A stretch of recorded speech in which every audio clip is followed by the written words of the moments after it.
Hukum beli emas virtual. Pertanyaan. Di butik emas, kita bisa beli emas virtual.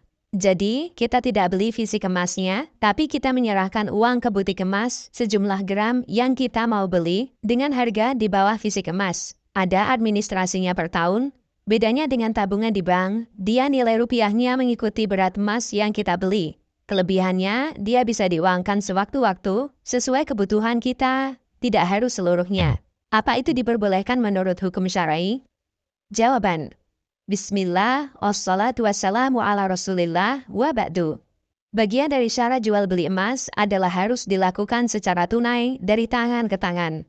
Dari Ubadah bin Samit radhiyallahu anhu, Nabi Shallallahu alaihi wasallam bersabda, yang artinya, jika emas dibarter dengan emas, perak dengan perak, gandum halus dengan gandum halus, gandum syair dengan gandum syair, kurma dengan kurma, garam dengan garam, maka takarannya harus sama dan harus tunai.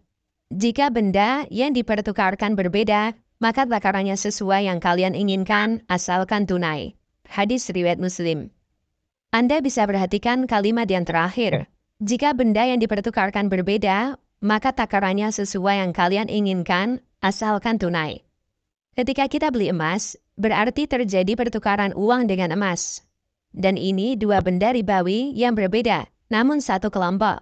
Dan dalam hadis di atas, Nabi Shallallahu alaihi wasallam mensyaratkan harus dilakukan secara tunai.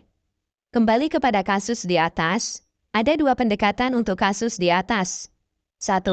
Membeli emas secara virtual berarti membeli emas secara tidak tunai.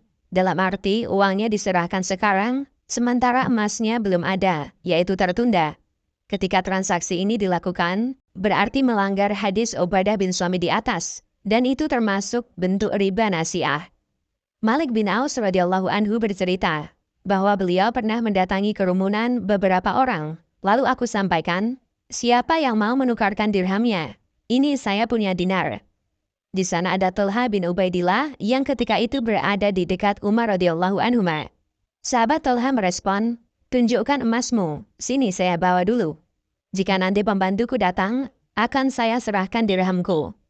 Mendengar ini, Umar langsung mengingatkan, tidak boleh seperti itu. Demi Allah, kamu harus serahkan perakmu, dirham, sekarang, atau kamu kembalikan emas itu kepadanya. Hadis riwayat Muslim.